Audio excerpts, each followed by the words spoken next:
O suíço Gottlieb Miller chegou a Curitiba em 1877 e, nesse mesmo ano, instalou sua ferraria na antiga Estrada do Açungui, atual Rua Mateus Leme. Em pouco tempo obteve sucesso e logo passou a produzir grande parte das máquinas e equipamentos dos engenhos de erva mate da cidade, além de ferros de passar a brasa, fogões a lenha, estufas, postes urbanos, dentre outros objetos encomendados. Ao longo dos anos, a fundição criada por Miller cresceu e, sob o comando de seus filhos, o pequeno negócio se transformou em um grandioso complexo industrial.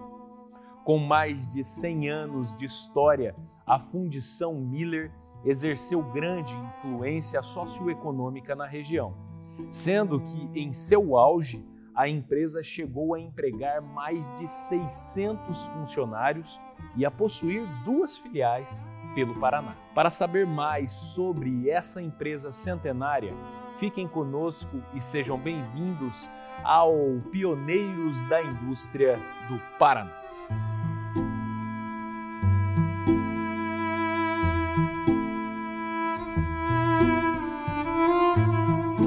Gottlieb Miller nasceu em 1843 na Suíça.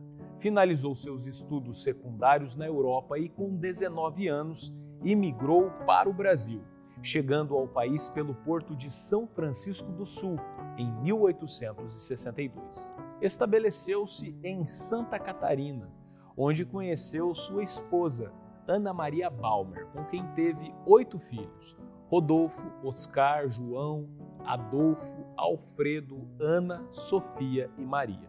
Em 1877, a família se mudou para Curitiba e Gottlieb trouxe apenas uma bigorna e um fole de mão para iniciar sua ferraria, que funcionou em uma das saídas da capital, entre um antigo trecho da Rua da Graciosa, atual Avenida Cândido de Abreu, e a antiga Estrada do Açungui, hoje chamada de Mateus Leme. Gottlieb reparava carroções que realizavam o transporte de mercadorias por Curitiba.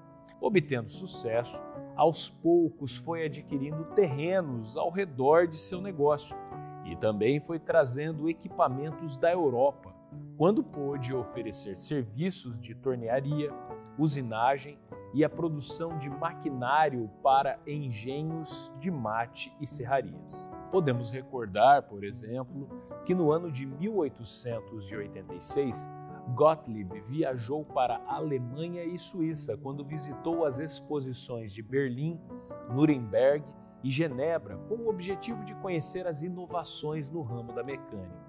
Em 1888, acabou construindo o grande edifício de sua empresa, que permaneceu em pé até o fim de 1970. Esta estrutura, desde seu início, foi uma das mais chamativas e espaçosas da cidade. Durante mais de 2 décadas à frente da fundição, uma de suas principais contribuições foi a criação da Caixa Mútua, proposta que deixou Gottlieb conhecido como um dos pioneiros da Previdência Social no Brasil. A Caixa Mútua era composta por uma pequena contribuição mensal de seus empregados, que dava acesso à assistência médica e dentária, remédios a preço de custo, empréstimos, auxílio funeral, dentre outros benefícios.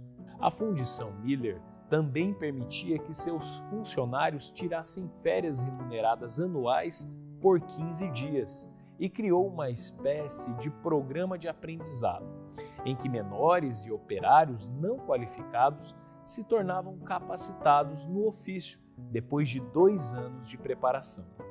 Uma proposta diferenciada para a época. Gottlieb Miller participava ativamente da sociedade curitibana. Era amigo do Barão do Cerro Azul, fazia parte do Clube Concórdia e foi um dos principais nomes na construção da comunidade evangélica da cidade, além de ter criado, junto de seu genro, Gustavo Vensky, a firma comercial Vensky e Miller. Ainda por ser um defensor da educação, fundou em 1892, junto de Augusto Gärtner, a Escola Técnica Federal do Paraná, pertencente naquele momento à antiga colônia alemã de Curitiba. Com o passar dos anos, essa criação foi incorporada por outras instituições, como a Universidade Federal do Paraná, e atualmente entende-se que a Escola Técnica marcou o início dos institutos federais no estado.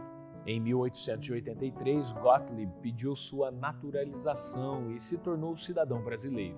E 2 anos depois, em homenagem aos seus serviços prestados à pátria, recebeu uma valiosa espada do governo imperial, sendo nomeado capitão da Guarda Nacional.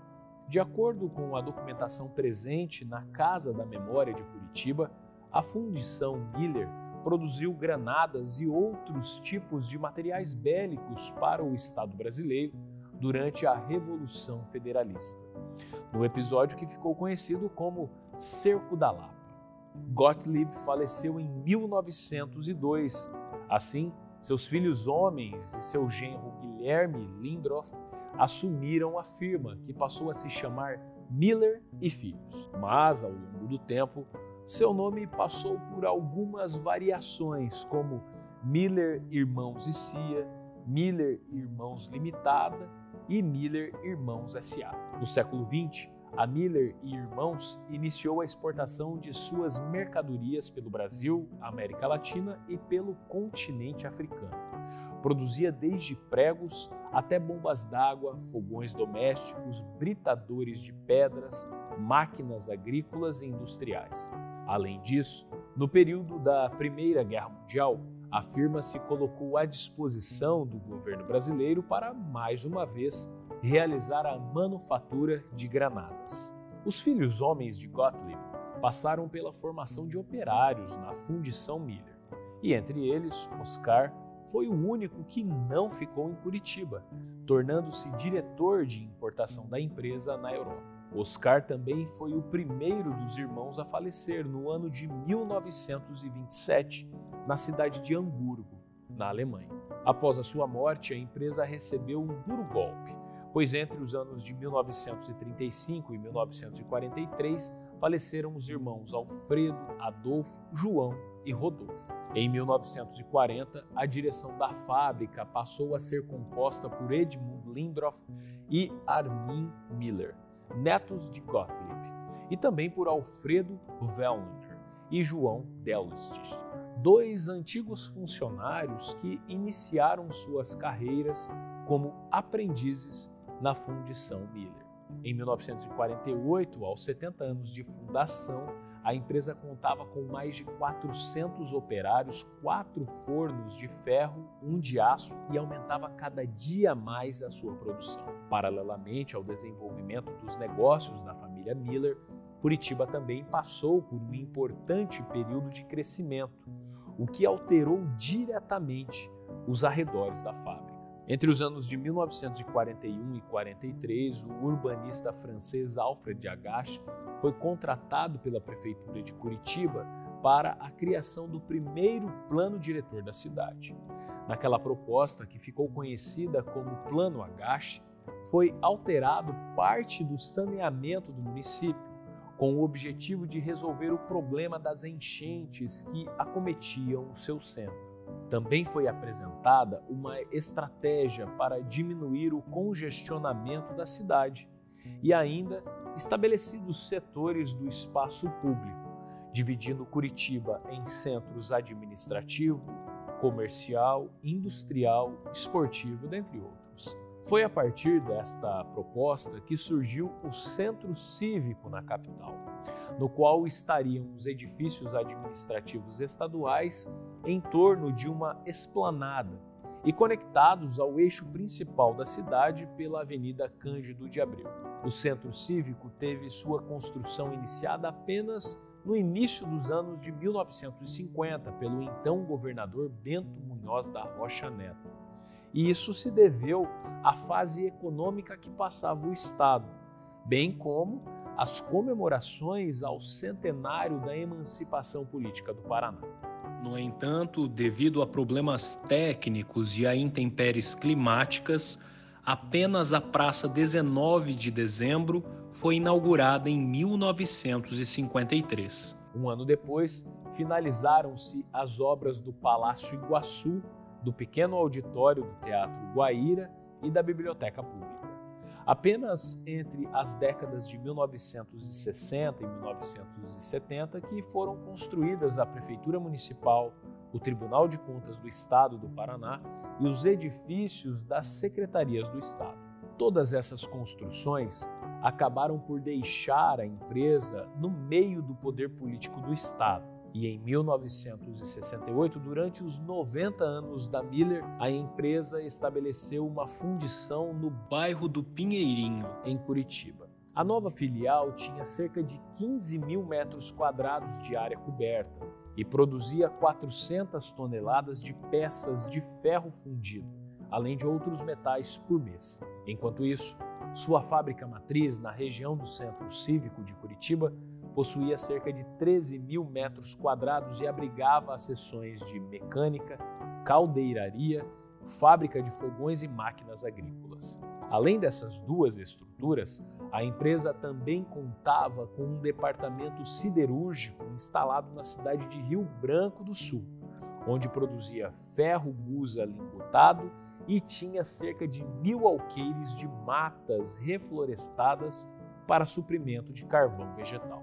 No início da década de 1970, outros netos de Gottlieb, como Egon e Orlando Miller, se destacaram na direção da empresa que, na época, já empregava mais de 600 funcionários. Naquela fase, o novo Centro Cívico de Curitiba não parava de crescer e, com o estranhamento da paisagem industrial numa das principais regiões da capital, a matriz da fundição Miller foi vendida para um grupo de empresários que transformou a antiga fábrica em um shopping center. Após a venda, a empresa centenária estabeleceu sua sede na Vila Guaíra, mais precisamente na Avenida Presidente Venceslau Braz, onde ficou até 1990, quando encerrou as atividades. O antigo complexo industrial da fundição Miller teve sua parte interna demolida, mas o grupo comprador manteve a fachada em uma das primeiras intervenções de restauro do patrimônio fabril para uso privado da cidade de Curitiba. Assim nasceu o Shopping Center Miller, que, em uma ação estratégica de marketing, manteve o nome da fundição em sua marca, pois os curitibanos popularmente sabiam onde se localizava a antiga fábrica dos Miller. Hoje, por representar uma construção centenária e de grande importância para Curitiba, a sua fachada é reconhecida como unidade de interesse de preservação. Assim, para que a história paranaense não desapareça nas ruas da cidade, essa estrutura não pode ser demolida, descaracterizada ou destruída, e os donos do edifício devem seguir com algumas regras para o restauro quando necessário. Essas determinações são estabelecidas pelo Instituto de Pesquisa e Planejamento de Curitiba, o IPUC. Conforme descobrimos no vídeo de hoje, a centenária fundição Miller fechou suas portas em 1990, mas a herança econômica e cultural deixada em Curitiba é marcante. Milhares de pessoas foram empregadas por esta empresa ao longo do período de sua existência, além, é claro, de reconhecermos este patrimônio material no atual Shopping Center Miller. Em 1948, Gottlieb Miller se tornou nome de rua no bairro do Alto da Glória e, em 1979, acabou emprestando também o seu nome para uma escola estadual no bairro Boqueirão, uma homenagem a este personagem que, além de obter sucesso no ramo industrial, prezava pela educação paranaense. Espero que tenham gostado de saber um pouco mais sobre a história de nosso estado. A gente se vê no próximo episódio da websérie Pioneiros da Indústria do Paraná. A história em tudo que vemos. Até lá!